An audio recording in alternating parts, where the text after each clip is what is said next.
You're listening to an Airwave Media Podcast. Have you ever wished that you had a direct line to your pediatrician to ask all the questions that constantly crop up while parenting? We sure have. That's why we launched the Bites of Health podcast. Every morning, we'll answer a commonly asked pediatric question in 5 minutes or less. You can tune in while you're making your second cup of coffee or from the school drop-off line. So be sure to tune in to Bites of Health, streaming now. Nathan, happy Galentines Day. Happy Galentines Day. And for the occasion, we wanted to reshare with you all 2 classic episodes from 2020. So Days of Yore. The Days of Yore. We are going to be resharing the story of Georgiana, Duchess of Devonshire, and her gal pal, Bess Foster. Nathan, what do we call her?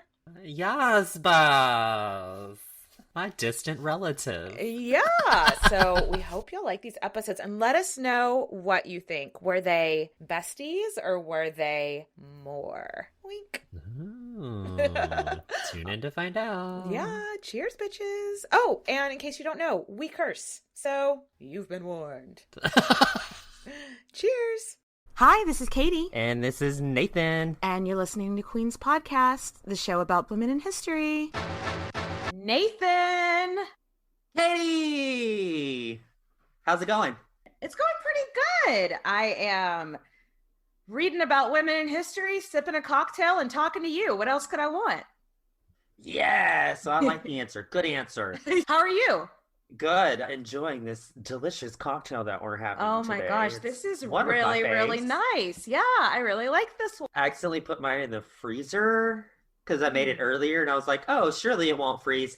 It did. It's like a solid piece of ice with booze in it. Yeah, so now you've just got a boozy slushie. That's great. So today we are here to talk about the Duchess of Devonshire. The bitch with the big old hat. Yes. Georgiana Cavendish, Duchess of Devonshire. I've heard it pronounced Georgiana. Georgiana. I think, we might get to it later, but I think it depends on how posh you are. I watched The Duchess and they said Georgiana. Georgiana. Mm-hmm. So, Nathan, tell us about the drink that you've come up with for Miss Georgiana. It's called the Darling Duchess. And it is watermelon. So I took some big chunks of watermelon, threw that in a blender, threw some ice in it, 1 part rum, dark rum, 1 part light rum, and then a squeeze of lemon and lime, and then blend it together. And then you've got your Darling Duchess. I love it. I love this cocktail. I am into the Darling Duchess. Georgiana has gone down in history as having a pretty scandalous life. Let's get into her. She was born June 7th, 1757. And so we actually know her birthday. We know her birthday, and she's a Gemini. Yeah, so even better. Watch out. And she really is a classic Gemini, too, in my opinion. She's a very classic Gemini. Her maiden name was Spencer. If that sounds familiar to you, Princess Diana's maiden name was also Spencer. Maybe you've heard of her. Maybe you've heard of Diana Spencer. I don't know. Princess Diana is like a however many great niece of this Duchess. And their lives have a lot of, they are often compared to each other. And as we get into the story, you'll probably see why. The Spencers are a super old, noble English family. Her father was an earl, so that makes her mom a countess. So she's already growing up in a bougie situation. It was a good start to life. Yeah, and her parents were actually in love, which we don't really hear about that much. No, which is it's just refreshing to hear about a married couple that love each other. Yeah, right. History isn't always a bag of dicks. Not always. She grew up in a palace called Althorp, which is also where Princess Diana grew up. By all accounts, it just seems like it was a really happy childhood. Her parents never cheated on each other. Which is, again, like a breath of fresh air. An earl that doesn't have a mistress and a bunch of illegitimate children. It was almost controversial. Yeah, right. And they were like openly super affectionate to each other. Yeah. So that, again, not very typical back then. And her parents really doted on her, especially her mother. Her mother's name was also Georgiana. Her mother called her Baby G or Little G, which I like, and that's what I've called her through most of my research, just because it's easier to say and it's cute. Her mother would like openly be like, "Well, this is my favorite child." What is that all about? I know they tend to do that back then. Like they're openly saying who their favorite child is. Well, I'm trying to think who else. Definitely Eleanor of Aquitaine. Her and her husband each had a Catherine favorite de Medici do that too? Oh, maybe. That seems like a Kathy move. Definitely wasn't her daughter. She didn't like her daughter. Like you're the other sibling, like, yeah, fuck me, right? Right? So unfair. She had a brother and a sister, and they're just both like, well, okay, cool, Mom. I love you too. Good talk. She had a really great education. She spoke 4 languages, and she started writing poetry at a really young age. That's one cool thing I really like about her. With a lot of our queens, we don't really know their thoughts on things because maybe they didn't leave anything written. Baby G writes so many letters and so much poetry and so many diaries. We have so much surviving from her. So I think that's super cool. Yeah, because a lot of times we're just going on hearsay and what the rumor mill was. Now we have it out of the horse's mouth. So yes. It's important.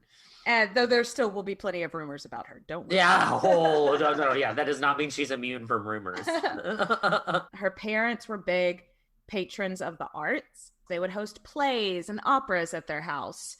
So she grew up with a good fine arts education, which she loved. Yeah, so she's living like this super bougie life where she was constantly loved and showered with affection and attention.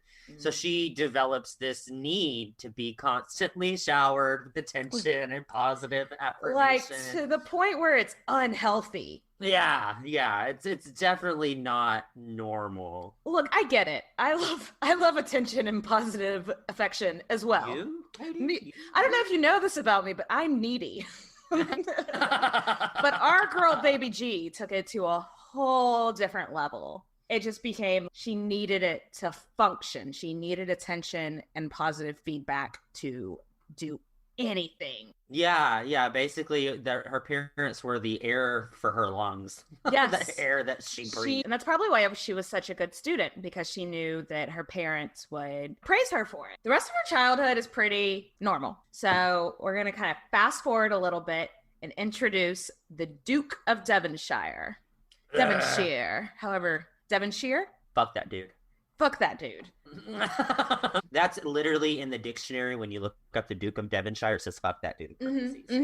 Whenever because I watched the movie years and years ago. One time I was in a playwriting class in college and I wrote just like this very bad character, and the teacher was like, you need to give characters more depth. Nobody's all bad. You need to give them more facets to their personality. And I remember when I saw this movie when it first came out, remembering what that teacher said, being like, they need to give this dude some more layers. Like nobody can really be that bad. But the more I research him, I'm like, fuck that guy. Yeah, he really is that bad. Like, so his name is William Cavendish, and he's the 5th Duke of Devonshire. And this family is like old, noble AF. And his family, his however many times great grandfather, also named William, because they're really inventive with names. Yeah. He assisted Henry VIII in the dissolution of the monasteries. So that's how they got their money. That's how they started getting like all their titles. William, the Duke of Devonshire, is 8 years older than little G. So when they meet, she's 16 and he's 24, and he's actually considered the most eligible bachelor in the country. Like he's like JFK Jr. Yes. Oh my God, JFK Jr. was so handsome. Oh my goodness. Okay, focus, Katie. Focus. They're 8 years apart, which in the grand scheme of things, like right now, it seems creepy to be like, she's 16, he's 24, but back then they could have been trying to marry her off to a much older man. Much older. We're talking like 40. Yeah. So 24 and rich as hell not such a bad deal for baby G. Yeah. So the Duke is looking for a wife, and Georgiana is just starting to make her presence known in society. And she's like super popular because she's really pretty and she's stylish and she's super sweet. But most of all, her public manners are on fucking point. She took those etiquette classes fucking seriously. Yes. Because bitch, again, she wanted to please her parents, and everybody was like commenting on how well behaved she was. Yeah, and so it's like everybody is talking about that little Spencer girl and how she's gonna make a great society wife for some rich dude. Yeah. So like, enter the Duke. So the Duke starts paying more calls to the Spencers more often, and Mama and Papa are so fucking stoked that their daughter is being considered as a candidate to the most eligible bachelor in the country. So this psychological thing happens with Georgiana where she convinces herself that she's in love with the Duke. Yeah, because they only met like a handful of times. It's not like they knew each other, you know, so she really wasn't in love with him. She was in love with the idea. But like all her letters and all of her diary entries do say that she loves him. I don't think she really understands what an adult relationship is though yet. No, because he like doesn't even talk to her that much. No. He's such a dick. Honestly, I believe this was less about the Duke or becoming a duchess, and it's just parental approval, kind of like we already said. So there were red flags from the beginning. You know, she needed the constant approval, and she also needed companionship. And the Duke, he's not really a people person. No, not at all. Like whenever you throw a party, he's the one that runs off to his room to watch television. Yeah, no.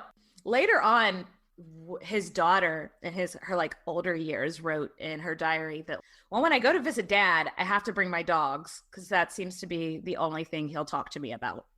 No, yeah, I read that in my research too, is that he was just really obsessed with dogs for some reason. Yeah, that was the only thing, his own daughter. That's the only thing. If I don't bring my dogs, he doesn't talk to me. So wow.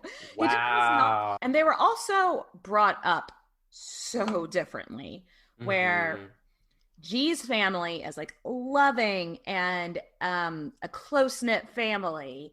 His mother died when he was really young. And so his father, the Duke, sent his children to be raised by family, like relatives. And they're just these really aristocratic, noble families that they're not lovey. They're not close-knit. It's a very isolated kind of childhood. And then his dad died when he was in his early teens. So he became the Duke, and suddenly, like, he wouldn't even be old enough to drive a car these days, but he's got all the responsibilities of being a fucking Duke at a young age, which I think isolated him from his peers even more. So it's just very, very different family systems. Yeah, but what we're trying to get at is that her household was filled with warm love, affection, and his household was like duty, obligations, honor, respect. Yes. So it was like two completely different. One thing that I read is like, so soon after their engagement, they were at like a ball together. Georgiana loved dancing and socializing and partying. And so she was dancing all night. And then I guess just like got overheated, which I'm sure is not hard in all those layers they had to wear and all the corsets. And she nearly passed out. Her friends took her off the dance floor and like got her water and made her catch her breath. And somebody went and told the Duke like, hey, your fiance almost passed out. Do you want to go check on her? And he was just like, why? And they're like, she's your fiance and she's not well. And he was just sort of like, I mean, but why would I go check on her? Why do I want to go look at somebody who almost passed out? And that should have been like, she needs so much love and attention and he does not care. Yeah, I know. It's like the opposite. She wants like someone to run to her bedside and give her flowers and a puppy. Yes.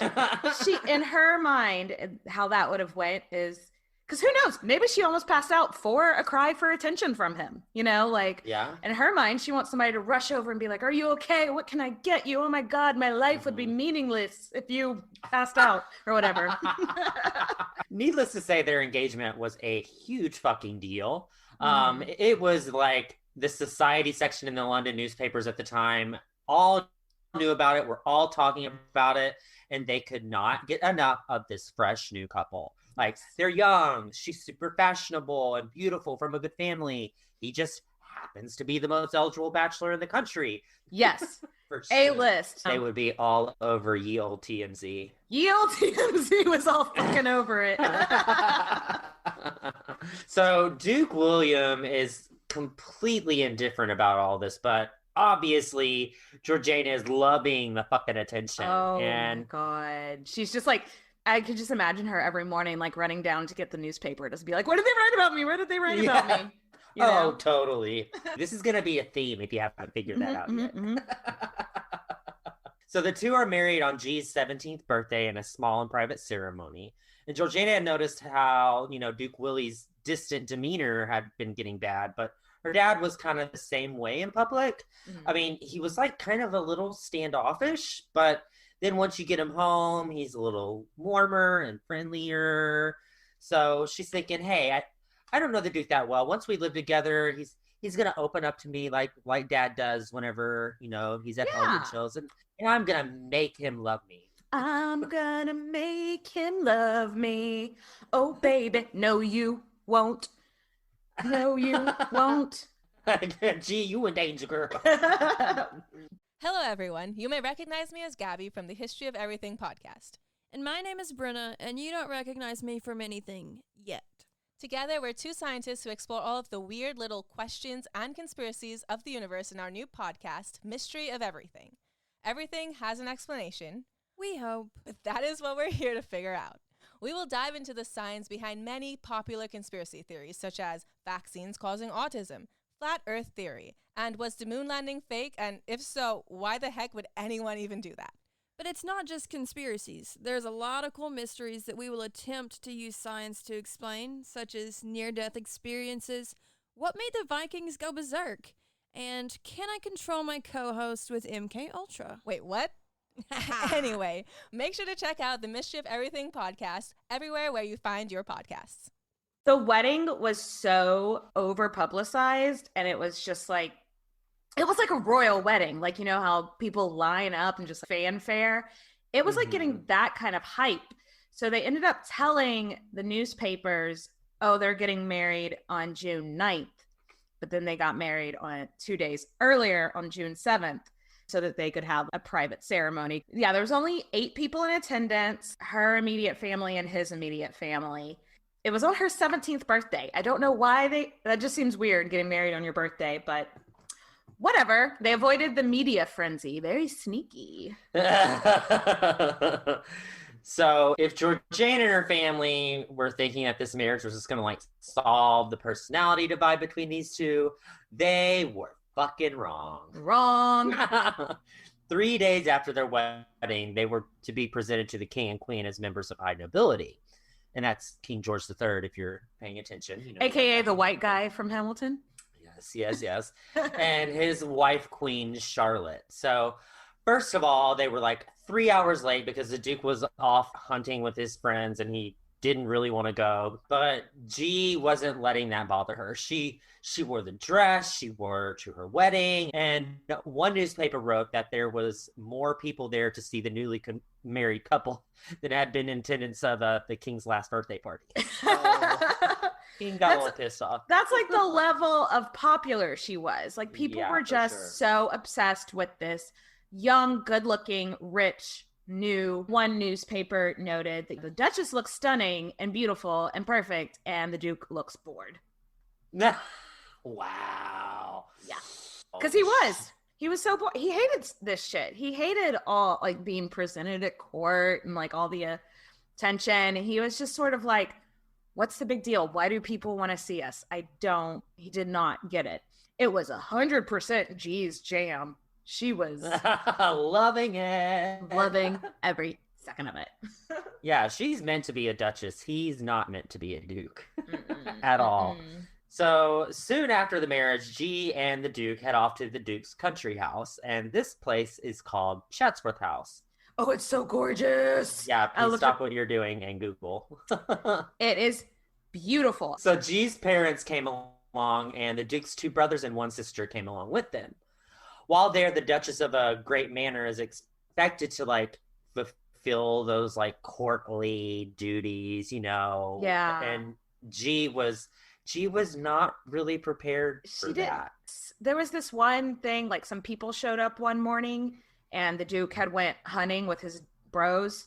Georgiana didn't know she was supposed to feed them breakfast or offer them like refreshments or something. She just didn't know that was the protocol. And basically like the Duke's brother and sister were like, what the fuck is wrong with you? Why didn't you do that? And she was like, oh, I didn't know. And they were like, oh my God, who is this backwater hick that has joined our family? Like it was this big fucking deal. And it was just, guys, if she doesn't know, she's been Duchess for like 3 days. Give her a fucking break, Right. It's kind of ridiculous. Yeah, and they're also like, and why aren't you pregnant yet?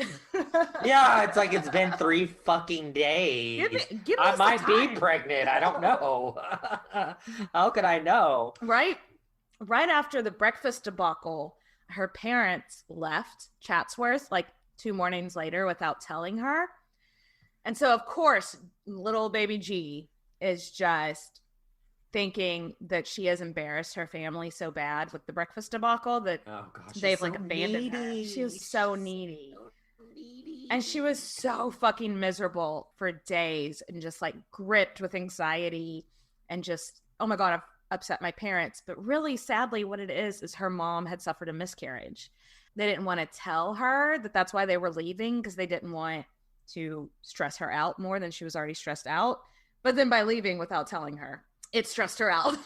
It stressed her out. Yeah, the Duke did nothing to make her feel better about how she felt, like the shitty situation and the crappy emotions she was feeling. In fact, they didn't really even see each other all day. Like, he would go fuck off with his bros pretty much all day. Such a dick. I hate him so much. He would just be hunting and riding basically all day. And she'd be like hosting people, trying to learn how to be in this kind of society alone. Again, she doesn't have any help. She hasn't gone to Duchess school. They'd usually not even eat dinner together.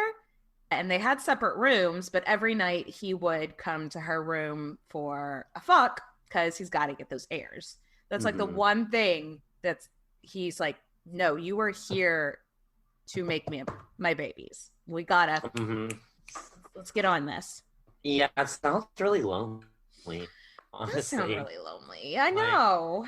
After that time, they come back to their place in London where she felt a little bit more at home. Yeah, at least she knows the town, Exactly. This palace was called the Devonshire House, but it's not there anymore. But the Devonshire House could hold up to 1,200 people in the ballroom. Right? 1,200 people. That's a fuckload of people. That's a fuck, and that's just the ballroom. Yeah, right? So this is a feature that G is definitely going to be utilizing. Absolutely. She threw herself into society life hard. She started hosting parties all the time, and she never turned down an invitation, which sounds exhausting. Yeah, it does. Throwing one party is enough for me. Oh, and she liked to gamble and drink like a lot. This will become a problem, but that was just a big part of like the society parties back then, is that you gamble, but you weren't expected to gamble as much as she did. And addiction is sadly gonna be like a running theme in her life. And it started here in the early days of her marriage. Maybe there's a correlation. Maybe she was super unhappy. I don't know. But imagine, like, she'd be going to these fancy operas, and there's all these protocols and all these rules for somebody of her status. And she'd be going alone because it wasn't fashionable for wives and husbands to spend too much time together. That's awful. To which I think the Duke was like, fine by me. So she's like super nervous at this point. Yeah. Keep in mind, she's still a teenager. Like, she's a 17, kid still. Yeah. And so she's drinking. She's doing like liquid courage, having pre-gaming before they leave the house, maybe taking one for the road in the carriage to calm her nerves. And this turns into a drinking problem. Mm-hmm. At one of those events, it was either at an opera or a comedy play or something. She and her friends had been drinking, and they dared her to get up on stage and dance, and she did. And her mother wrote her the next day, because the gossip at this time, of course, it got to her mom like that night. And her mother wrote her the next day being like, "Oh my God, what the fuck are you doing?" Yeah. Which was an appropriate response. Yeah. Her mom's basically like, "Bitch, you need to cut that alcohol out of your diet. Maybe we should drink less." So enough about drinking problems, and let's talk about some good news, because she's pregnant. Yay! And she's thinking a baby will fix my marriage. Yeah, right? And when she tells the Duke, he finally starts showing her some fucking attention. Yes. He's being nice to her. Right? And so she writes to her mother that the Duke is actually being affectionate to her, and he's tending to her every need. And she's like, finally, it's happening. We're clicking. We're finally falling in love.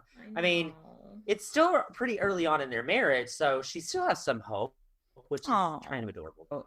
So back then, they don't really know what we do about pregnancy now and substance abuse. So she was still drinking pretty regularly and possibly also using opiates, which is not going to be good for a fetus. She wants to show off her baby bump. She wants to see what, everybody talking about how glowing she's looking in the newspapers and stuff. Absolutely. She was, "Oh yes, my pregnancy glow. Tell me more." Yeah, and to her, attention equals love, basically. Yes. And she's finding that this pregnancy is getting her more love at home, more love in public. So she wants to show it off. So she's still going to parties and drinking and gambling. And she is apparently bad at whatever games she's playing to gamble at, because she amasses this huge debt. 3,000 pounds, which is about the equivalent of $300,000 today. Holy shit. Yeah. For reference, each year, like her allowance for her spending money for the whole year is 4,000 pounds. Yeah. So she can't pay this off. You know how today, sometimes when a woman has a baby, the husband might get her what's called a push present? Like, yeah, like a piece car of jewelry. or jewelry or something like that. So it was pretty customary back then that after you give birth to a son, you get some kind of push present. Then it's usually a financial gain independently. And so she was like, "It's fine. After this baby's born, it's going to be a boy. So I'm going to get my push present.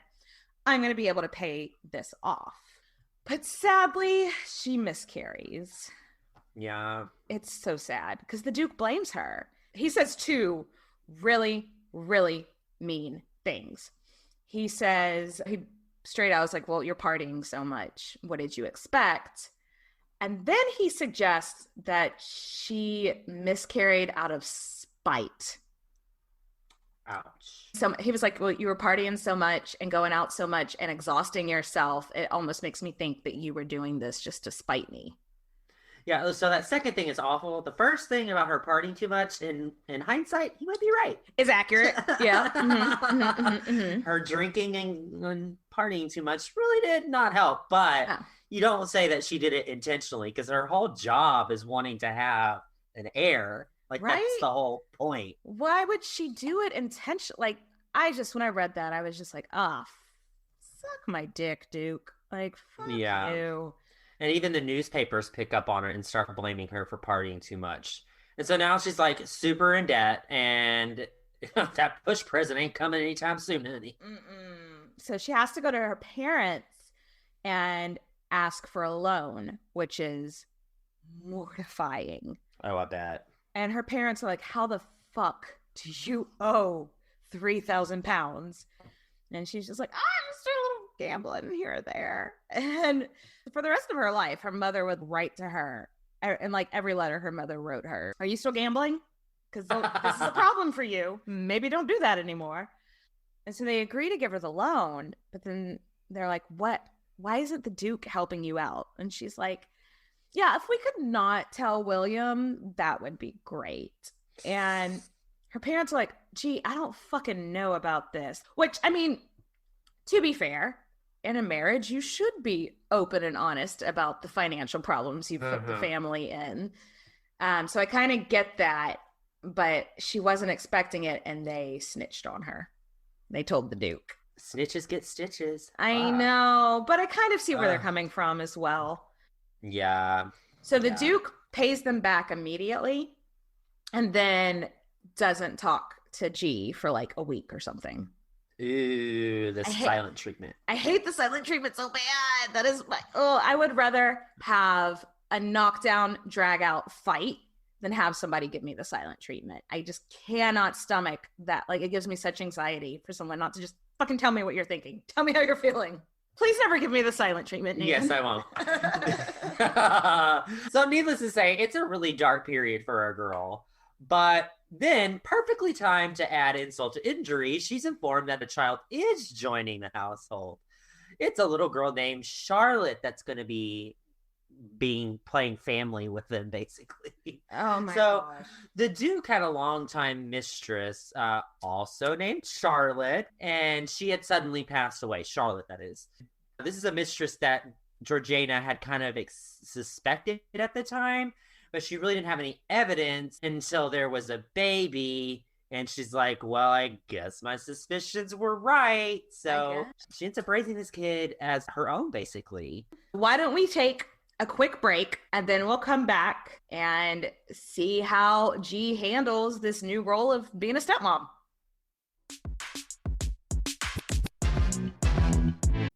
Hello everyone, Stakuyi here. And I'm Gabby. And we are the hosts of History of Everything, a podcast which you can probably guess by the name is, well, I mean, it's about everything. Do you want to know why people thought potatoes were evil and would give you syphilis? Are you curious about all the stories of the terrible and stupid ways that people have kicked the bucket over the years? Do you want to hear tales about all of the different badasses of history and the lives that they had brought to life? Well, if so, then look no further. History of Everything is just the right podcast for you. It's available on Spotify, Pandora, and anywhere else that you get your podcast from. Join us for some fun and just see how weird and wacky history can be. Hey y'all, it's Katie from Queens, and I am so excited to tell you about my new favorite podcast, the Webby award-winning Box of Oddities. This show explores a world that is strange, bizarre, and sometimes actually hilarious. Okay, here's the setup. Married couple Kat and Jethro bring their irreverent brand of humor and unique chemistry to unusual topics that range from medical oddities to abandoned funeral homes or unexplained paranormal experiences. So we're back, and now G's got a little girl in the house, and basically the Duke was just like, you don't really even have to be a part of her life if you don't want to be. You can just pretend like she's not here. The house is big enough for you to not have to interact with her. But I think what happens next gives us insight into her character of how she just so badly wanted to give love and receive love.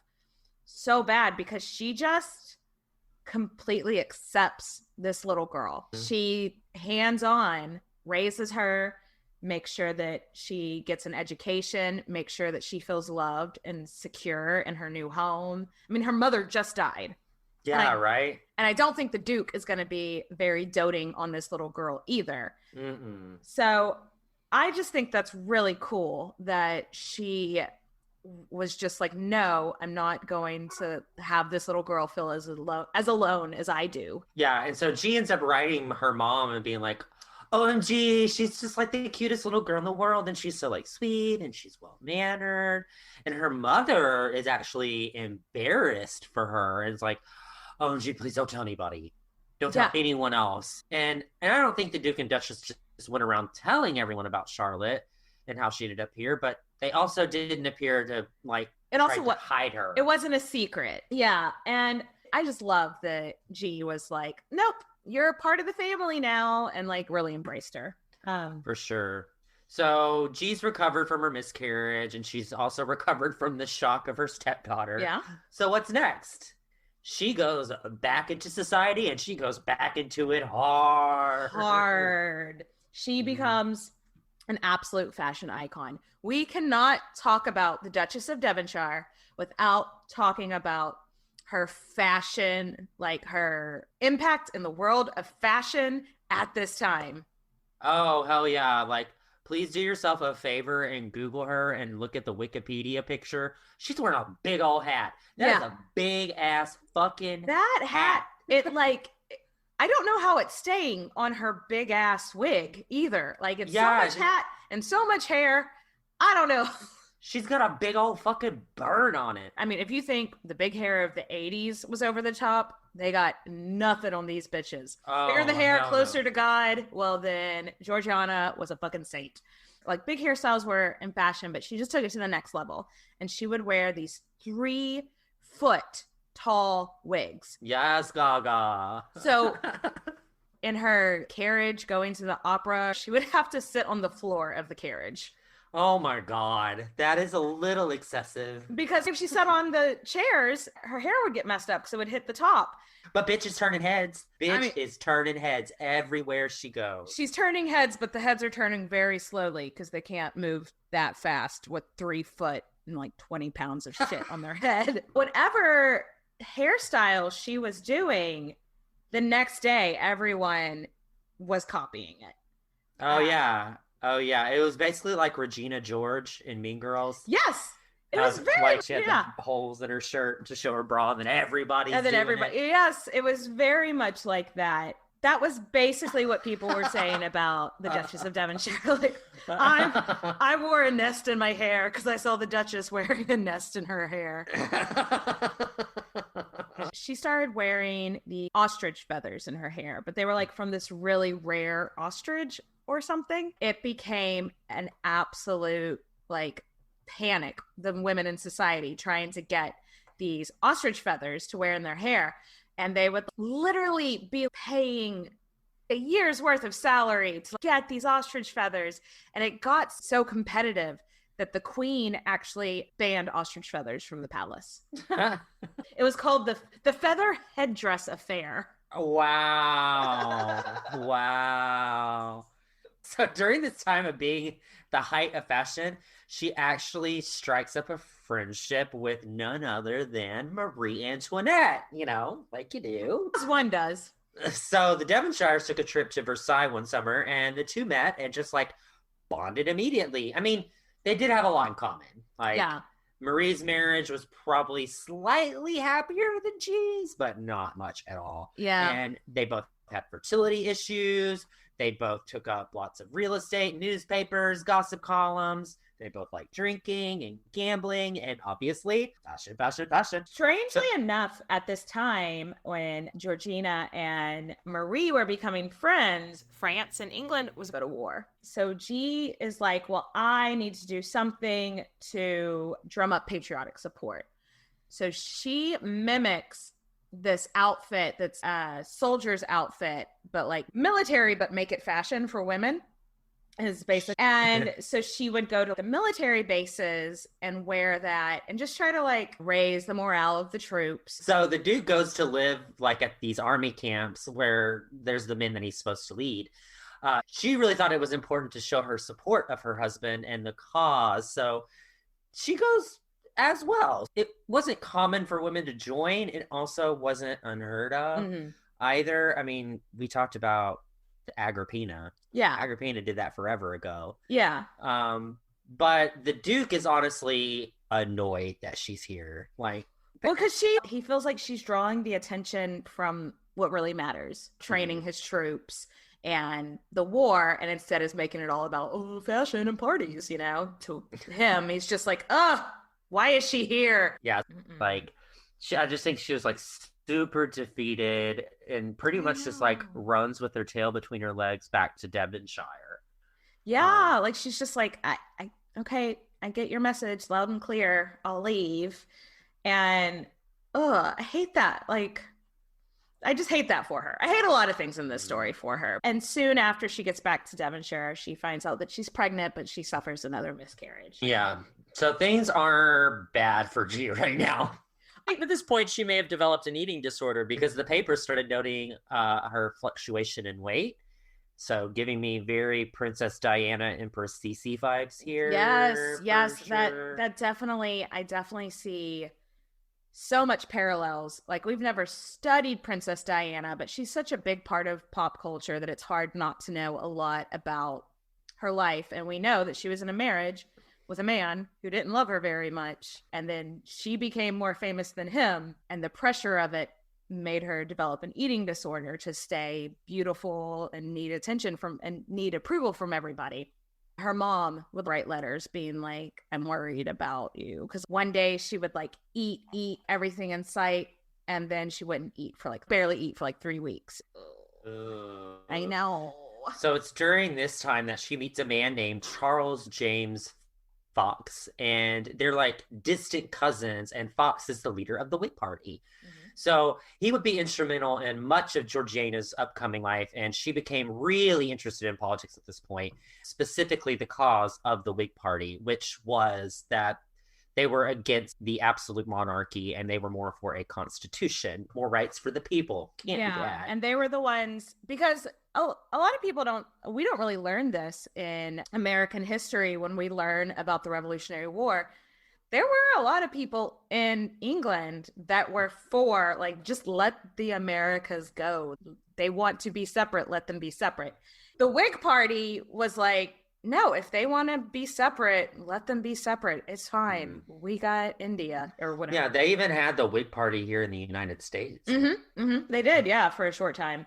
And so whenever she connected with Fox, he was just sort of like, smart.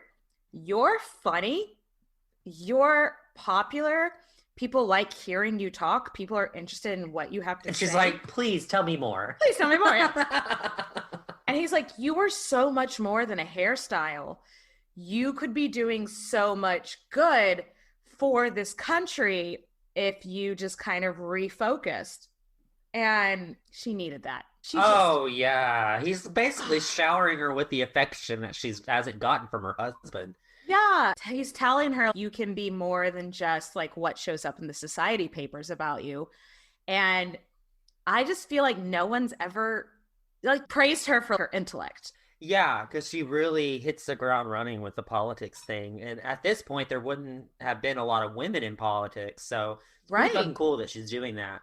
And then, so there were rumors that they were having an affair, but Katie's shaking her head no, and I don't think so either.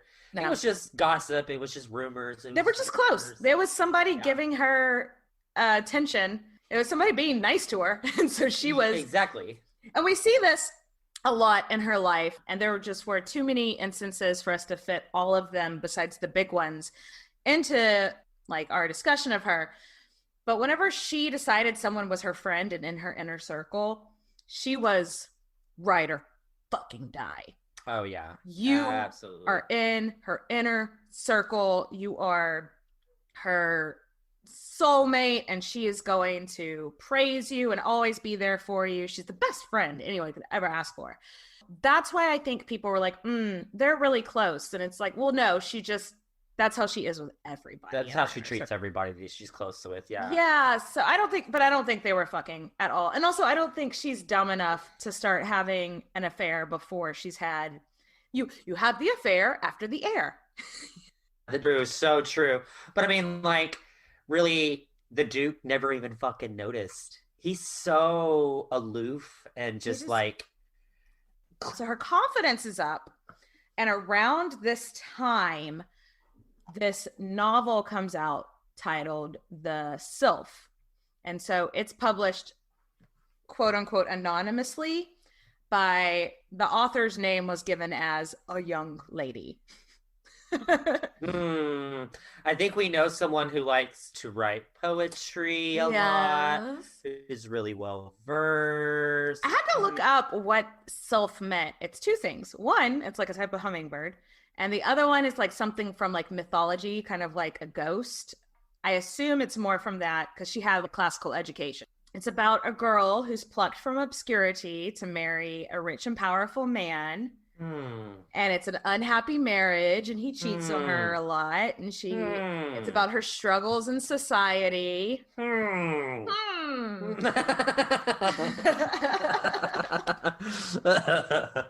So I think when it came out, everyone knew that she had wrote it, but it just wasn't a done thing in polite society for a duchess to write a novel about her marriage. Yeah. She never like came out and said, hey, I wrote this. And some people do think another lady wrote it, but most people agree that G wrote this book. So she's got her confidence up. She's got a friend. She's putting out books anonymously. So fast forward a little bit. It's 1782. They've been married for 8 years. That would make her 25, and he's at this point 32. No kids. Big problem. That's a problem. Yes. Yes. So they go to the city of Bath. Let's give a little brief description of Bath. Is that Bath is the city in England that was named so because in Roman times, the Romans set up their famous Roman baths in like hot springs. So at that time, G's life, they believed that these waters had healing properties. So if you have some kind of ailment, you headed to Bath to take a bath. And they also drank the water of the hot springs, I think so also, which is, so like people just marinating in the hot springs all day and then you drink it, which is nasty. Yeah, gross. Gross. That's what they believed at the time. So they had that way. One, he has gout. Which, I love how that just sounds so dirty. I know. Also 32 seems quite young to have gout. But so for his gout and for her infertility, and G hated Bath. She was bored. She wrote to her mother in her own words and described Bath as amazingly disagreeable. And yeah. I just think there wasn't a whole lot of society. There weren't like parties for her to go to or anything. So she was just fucking bored. Not having it. And like a few weeks into their stay in Bath, Georgiana writes home to her mother telling her about this woman that she met.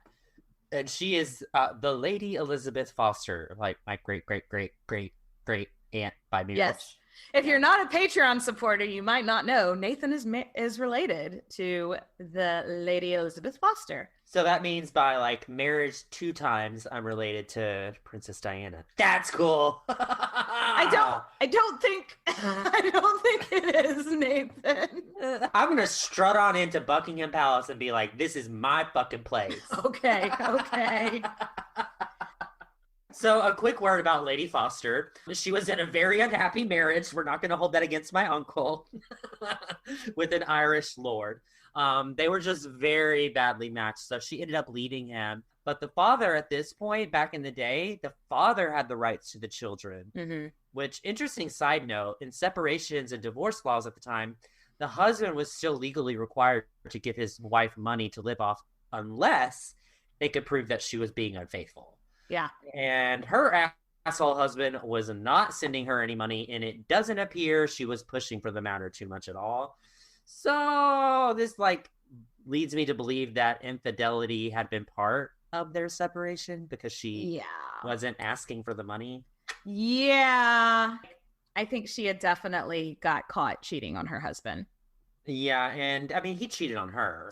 Oh, yeah. That was their official reason for separation, is that she caught her husband sleeping with her maid. But I think there were a lot more issues at play. Oh, yeah, for sure. But everything happens for a reason. And now Elizabeth Foster, who we're going to call Bess moving forward, has met the Duke and Duchess. And the two have so much in common, you know? Like they are both from... they're both in like not very happy marriages, to say the least.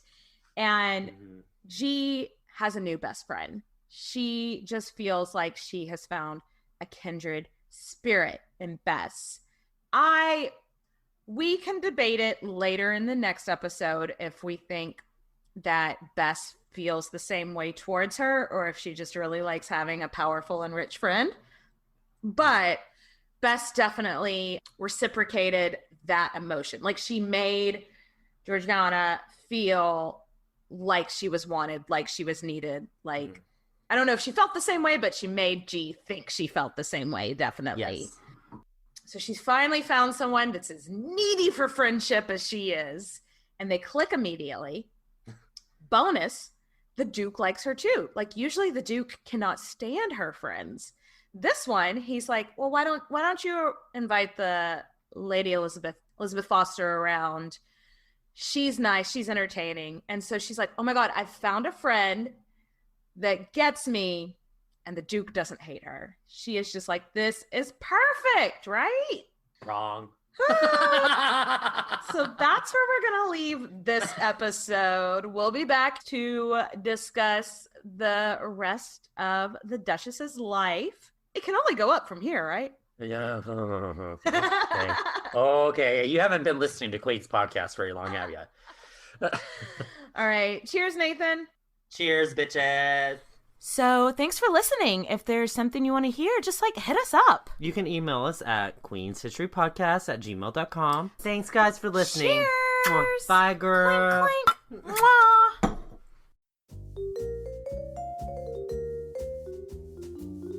Do you love history but hate when it's stuffy and boring?